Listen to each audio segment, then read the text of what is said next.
And the critics said we'd never last, and look at us. Here we are already hitting into our second episode. What do critics know, right? Welcome to What Do You Know About Sports? It's episode 2 with Gary Jeffries, Lance Roberts, and myself. Just introduced the panel here.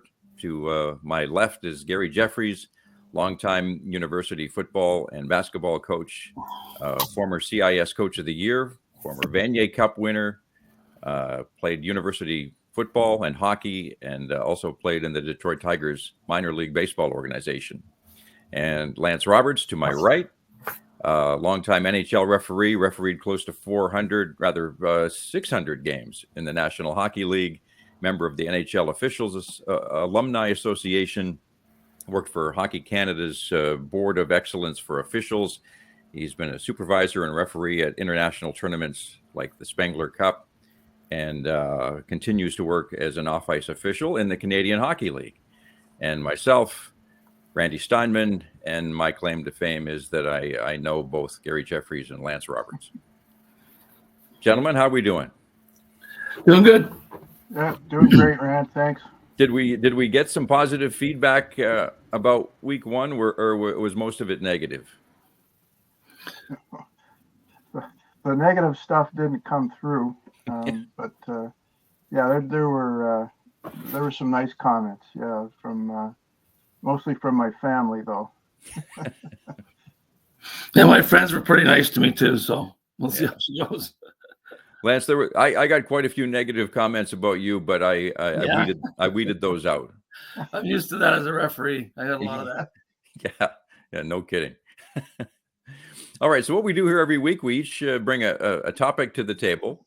And Gary, you've mentioned that you want to talk about the Maple Leafs and talk about it. They've got a pretty big week coming up here with some big games against top teams like Florida and Boston.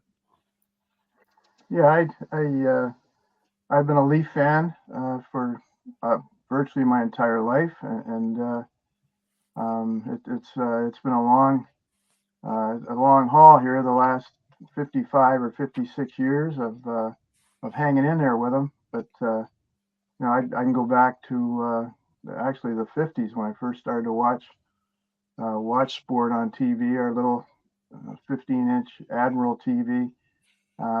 We used to pick the Leafs up. You guys wouldn't. You probably don't go back quite this far, but the games used to come on at 9 o'clock, midway through the second period. I remember Murray Westgate and Esso and that song, the same song that they play today. So I started way back then with Todd Sloan and Teeter Kennedy and they've had some rough patches along the way, but in the 60s, I think they won the Stanley Cup 4 times. And I think I just figured that's the way it's going to be. Anyhow, the last number of years, they've had a good hockey team, just not a team that looks like it can win. I guess if people much smarter than I am, if they knew the reason, they'd get it fixed. There's lots and lots of theories, or that they're not big enough, they're not competitive enough. I'm not sure. I don't know what the reason is. That they're certainly talented. That they've got a bunch of forwards that are very, very skilled. Maybe not so much so on the back end. Morgan Riley might be the most talented kid they've got back there. Goaltending's a little bit suspect. But in terms of compete, I would, and they get a lot of that. They don't play hard enough. They're not, you talk about the teams that are hard to play against. I thought last year in the playoffs that group, they competed as hard as I've seen them play. So does it come down to they're not big enough? me as a 5'10", 170, I compete my heart out, and I go against Lance, who's 6'2" and 215 or 220. Eventually, that 6'2", 220 guys, they're going to win. We get on the boards, and I battle like heck, and you battle like heck. You're probably going to win most of them. So maybe maybe our forward group, we have to get bigger. The other thing I wonder about, that they brought in the three kids this year, Reeves and Bertuzzi and Domi. And I think the Trelevin's thought was, we'll bring some more grit, get some more grit into that lineup, and it'll rub off. It'll rub off on the kids that we have. Those kids are going to feel, maybe a little braver when they've got some muscle in the lineup. And I think in the beginning, you look at Reeves, the first couple of games that Reeves played, he every time he had an opportunity, he knocked somebody down. He got into a couple of scraps. But since then, I haven't seen that. So I'm wondering, has it been a case of the current players, they've rubbed off on the three kids they brought in, instead of the other way around, and they've kind of got settled into this, the way the Leafs play, they can go 60 minutes and have 10 or 12 hits in a hockey game, so they're not physical. The one kid, I don't want to make a speech here. I'll let you guys jump in. The one kid that I wish they had kept was Luke Schenn. They bring in this Swedish kid, for $5 million, and they could have got Luke for $3 million, and they let him walk. And he would have been the one guy that they had, he's going to knock people around. He's going to be tough in front of the net. He can get the puck out of his end. He'll drop the gloves if he has to. The one thing they didn't have, and they had him, and it's the second time in his career they let him go. They drafted him way back, fifth. I think he was a fifth, number 5 pick. Gave him a couple of years. Thought he was going to be Bobby Orr, and he wasn't never going to be Bobby Orr. But they didn't give him an opportunity. And then the same things happen again. I think it's a shame. Anyhow, so I don't have the answer. That lineup, I watched them the last couple of nights, and they don't inspire you. I don't know what it is. Anyhow, now they're going to switch Nylander and Marner on the first and second line. I can't see that making a hell of a lot of difference. Gary, what do you guys? Well, what do you guys? You guys, what do you think? Gary, what I've been told, what I've been told by a lot of people I know, is that it's been 63 years of bad refereeing that the Leafs have run into. I've had guys tell me that and laugh their head off. Can't catch a break. 63 years now, I think, of bad refereeing that the Leafs have run into. So, no, I think you make a good point to the physical side. I think that, they have a really dynamic team. And scoring-wise, they've got some really talented players. But on their back end, I agree. I believe that Schenn, and they had Manson back there last year that really made a difference in the playoffs for them. And they need a little, I agree. They need a little more, like you watch teams that win a Stanley Cup. If you want to see why they won the Stanley Cup, I always say you just have to check the blue line and see who was on their blue line. Yeah. And they'll say, there was great goaltending. But what makes great goaltending is a blue line that's solid, tough up front. You take New Jersey Devils, they had Niedermeyer, they had Danico back there. Like, you didn't go near the front of the net with Danico there. Back in the day with Pronger, you went to the front of the net. Pronger would take you out big time. I remember Pronger would slash somebody and look at me, didn't dare me to call a penalty. I mean, these guys are tough. I mean, Duncan Keith, you got one shot, and if you went for the second one, he'd break your arm. So I think the Leafs need a little more back end stuff that would help. But they have a really strong they're building a pretty, you know, their front end is as good as any team in the league, I believe. Yeah. Lance, just out of curiosity, Lance, would you have done more Toronto games than any other team, given that when you were reffing in the NHL, you were living in Waterloo?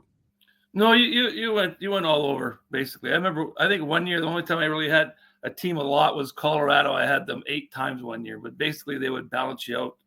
Because the biggest the biggest enemy of an official is overexposure to a team, because if the team loses, eventually they figure out that it's you. You know, so if you see them too much and they're not winning, then it's a big problem. So yeah. I had that happen in Salt Lake City. I saw one team 6 games in a row. They lost all 6, and they finally figured out that the referee was their problem. So, yeah, but overexposure is not the best thing for officiating for a referee. Linesmen may do games closer to home more. They may do more cities more than a referee will. In the 2-referee system now, though, I find that they will use a referee back to back. Like I'm talking back in the day when there was 1 referee and 2 linesmen. But now I think that other officials will work more games in some cities than they used to, because there's 2 of them and they can't figure out which one's the worst. So that's how that works. Right. Regarding the Leafs, I mean, I like their big 4. I mean, you know, a lot of people are going to criticize, you know, Nylander for whatever, and Matthews and Marner and Tavares, but those guys are all getting a point a game plus. You know, I like Morgan Riley. I like TJ Brody. Ilya Samsonov is one of the goalies. I'm just a little concerned about some of those numbers. You know, goals against of, you know, more than 3.5 is a little concerning. Save percentage that's south of 880 is a little concerning, but it'll be interesting this week. I mean, they've got 2 real big games with Florida and Boston, two good Eastern Conference teams, and Seattle's in the middle there. So interesting to see where we go.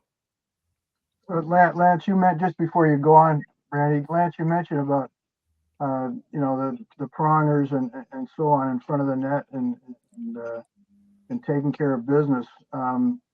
With the Leafs, I don't believe for one second that those kids back there don't want to do that.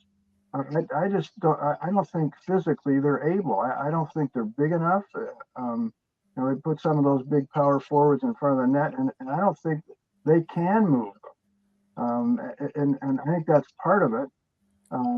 Maybe their nature. You know, Morgan Riley. You know, he's a skilled kid. He's never been a physical player.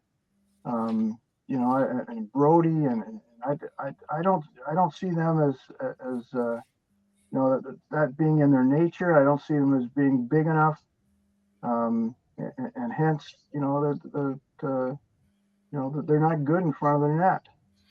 So Morgan Riley's not. He's a skilled player. I think that's the balance they need to have. They need big, strong guys back there that they can have with him to allow him to do what he does best. Correct. I think the biggest thing for like with Morgan Riley is that if he has someone back there, he can move the puck more. He can get, you know, he can do the things he can leave that. He can do more rushing.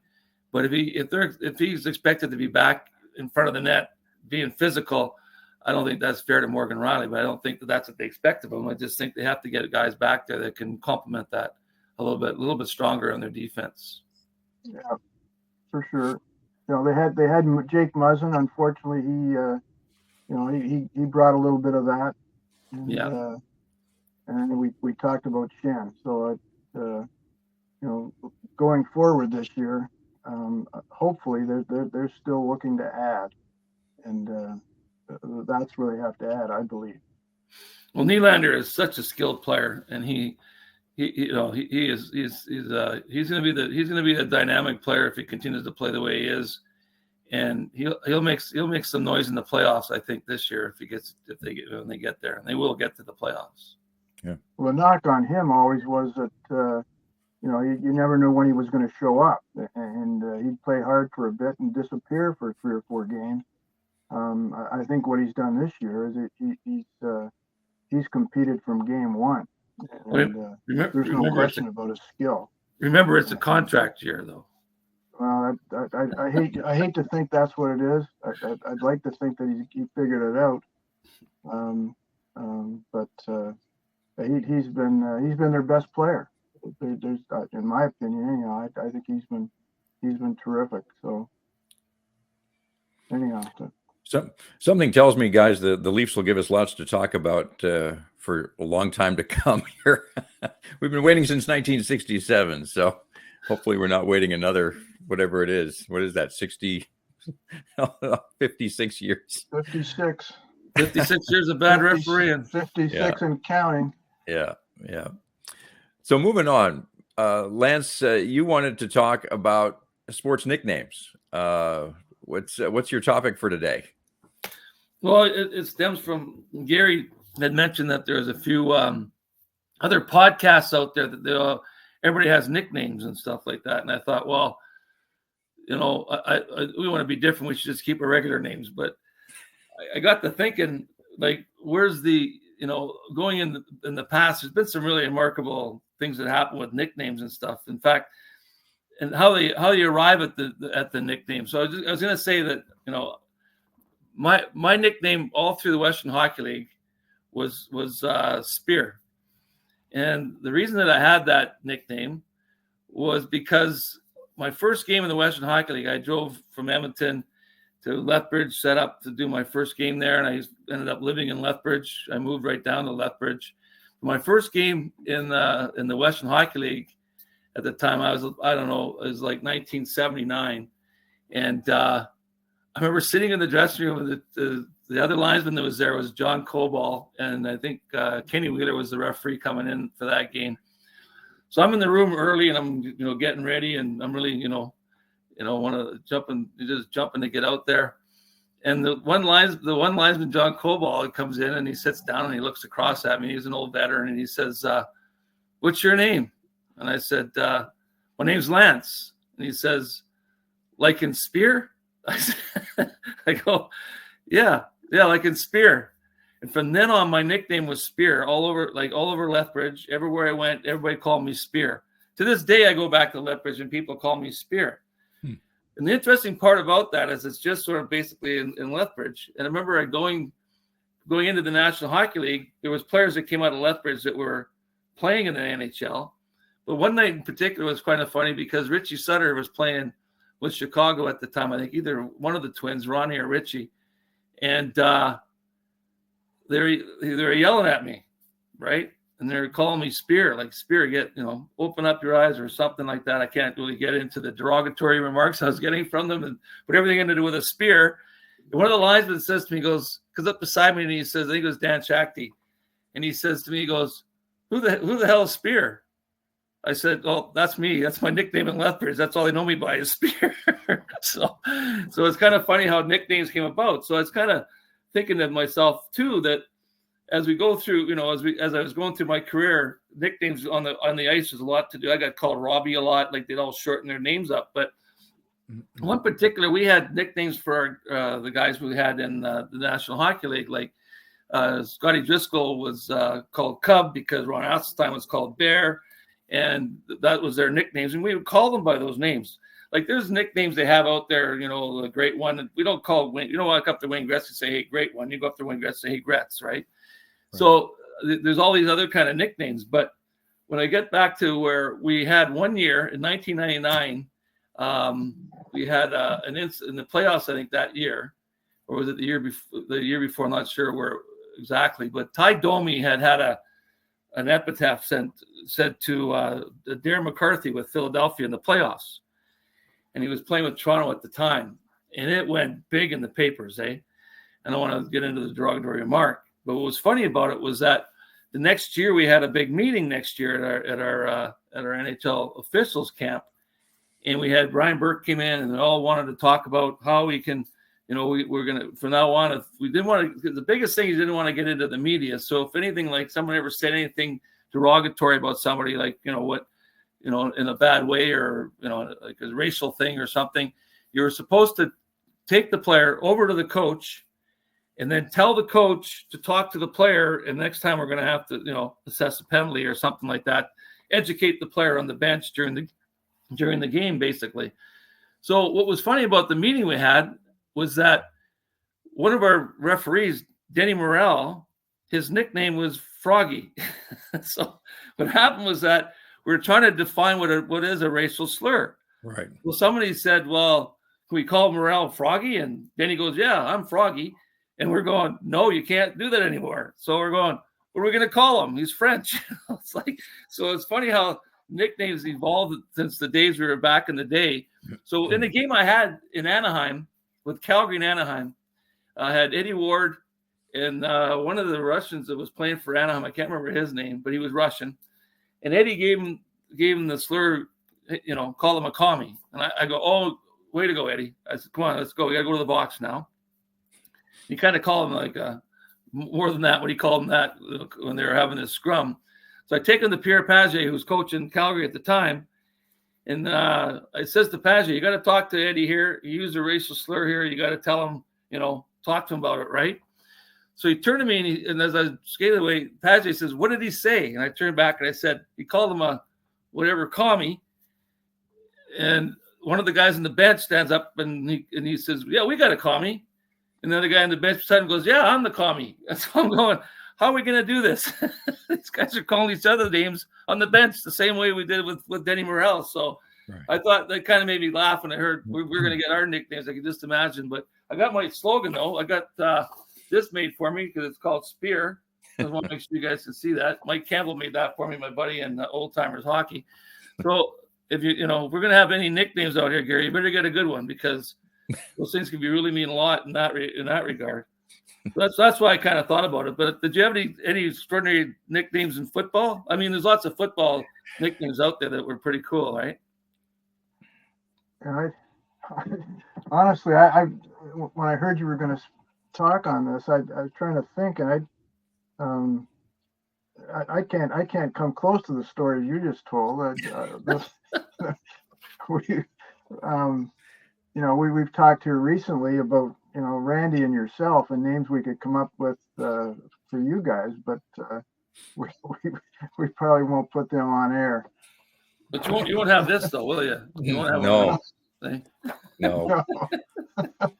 But it was something I thought were pretty funny. I looked some up. It was like Pat Verbeek, who I reffed a lot. Like he was some difficult guy to deal with some nights.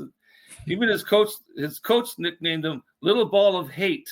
I thought that was pretty funny because I actually he was a little ball of hate on the ice. I guarantee you that. Yeah, there's all kinds of funny. But the way the players all talk to each other on the ice, they basically they shorten them up, but they don't really use, like I see the refrigerator and stuff like that used to be. I don't think anybody walked up and said, hey refrigerator. But we did have a guy in Seattle who was the guy that drove the Zamboni. And his nickname was Freezer because Michael Perry in Chicago was called Refrigerator. So they called him Freezer.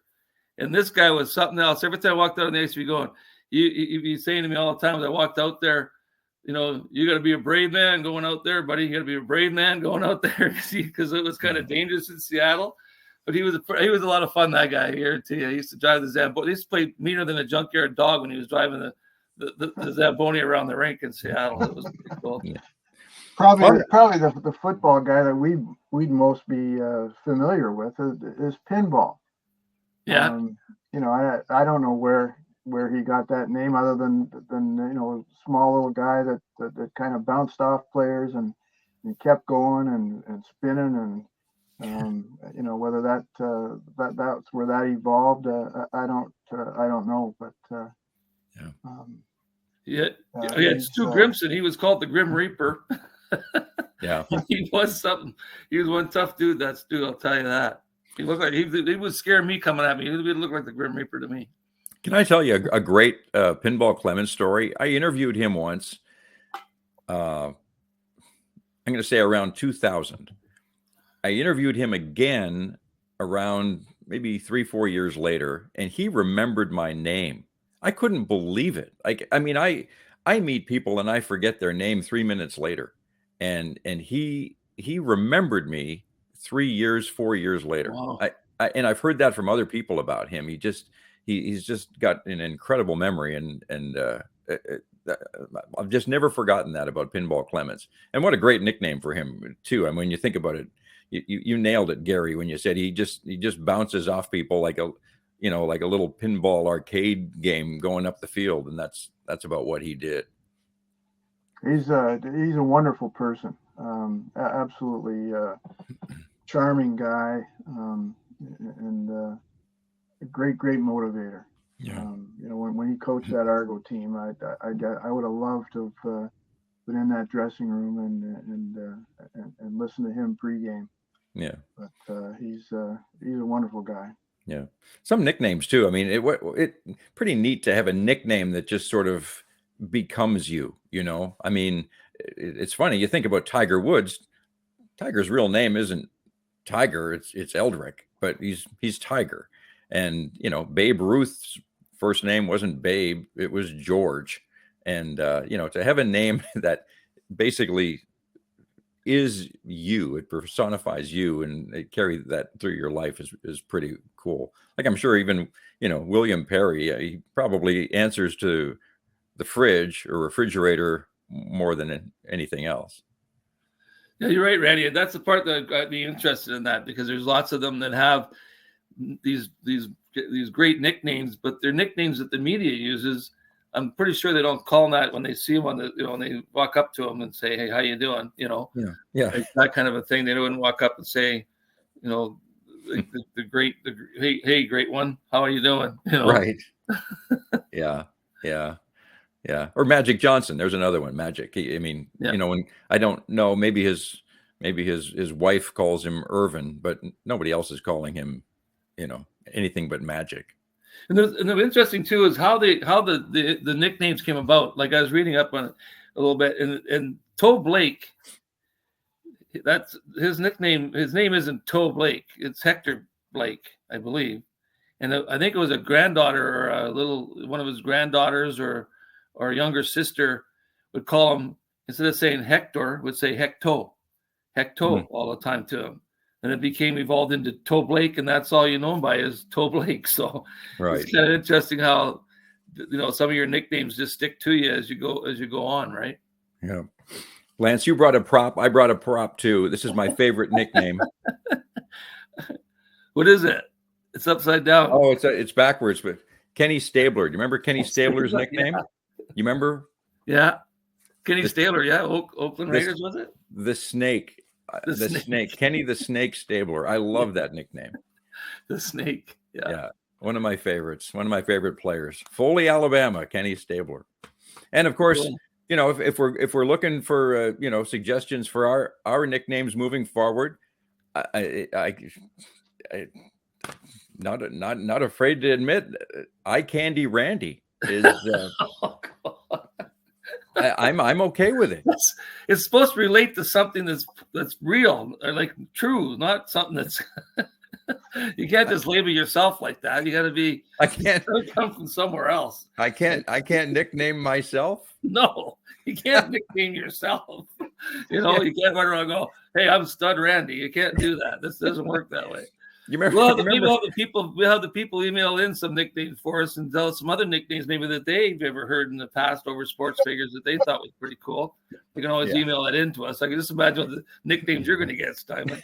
You just heard Lance say how interesting it is how some of these nicknames, like, they really fit, right? And then you come up with Eye Candy Randy, like there's no fit whatsoever. Yeah. We may have to we can't do nicknames, I don't think. I can't see it. We may have to work on it a little bit. Yeah. But for now, I'm good with it. Moving on. Yeah. Yes, please. I wanted to bring one topic here to today's discussion. Recently, there was a pretty amazing story, as far as I was concerned, for someone who worked in the media for 40 years, and a former NFL sideline reporter named Charissa Thompson, who still continues to work as a host on Fox, and she still does Thursday night football games too, I think, as a host. She admitted that back in the day when she was a sideline reporter, she would often make up quotes that she said coaches or players had said to her, and then she would share them on the air as if they were real, and she had just made them up.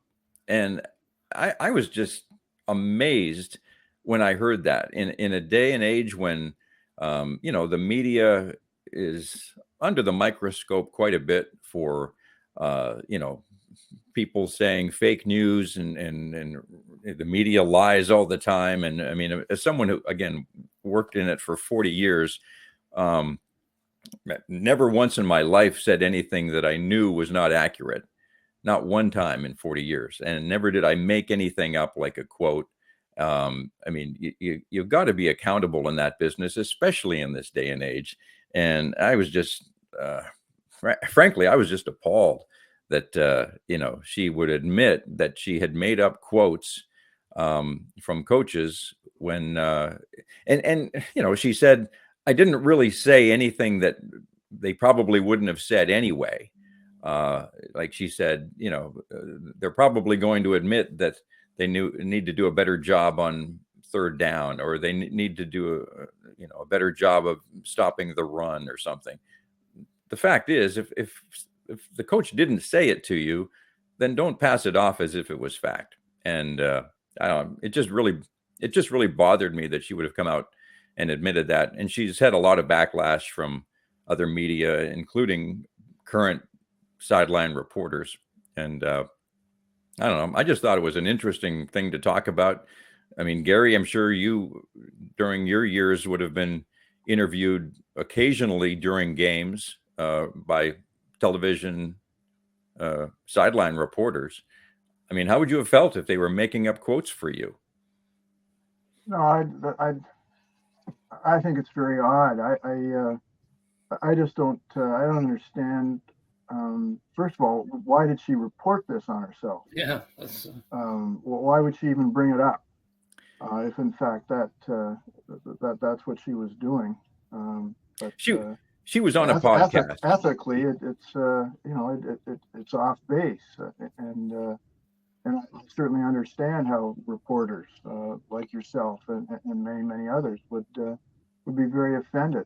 And I do understand too that, and I think the storyline is a little bit that these would be interviews that she'd have organized with a coach, and for whatever reason the coach didn't show up, and so she'd then go on and make up what she believed that coach would have said, and I think that because this does happen, and I think we all know that's going to happen occasionally. As a reporter, I think you have to be prepared for such, in case it does happen, and have somewhere else you can go other than making things up as to what that coach would have said. So I just think she's totally off base. I don't know if she's still working. I know there was talk of maybe taking her off the air or suspending her or something. Do you know what the result actually was? As of today, I don't believe that has happened. She's no longer a sideline reporter. I don't think she has been for at least a decade. I think she was more a sideline reporter back around 2010, back in those days. She's now a host on Fox, and she works on the Thursday night games as well.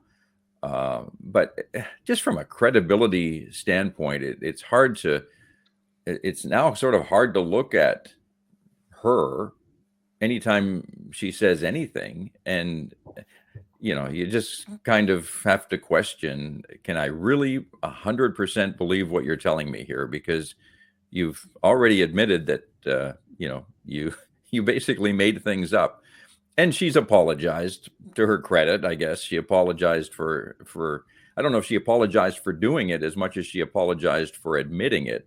I guess she admitted it on a podcast recently. And that's where she had come up with this and admitted this. But boy, she sure has. There's been a real a backlash against her from others in the media, and it'll be interesting to see what happens, with her career moving forward now as a result of it.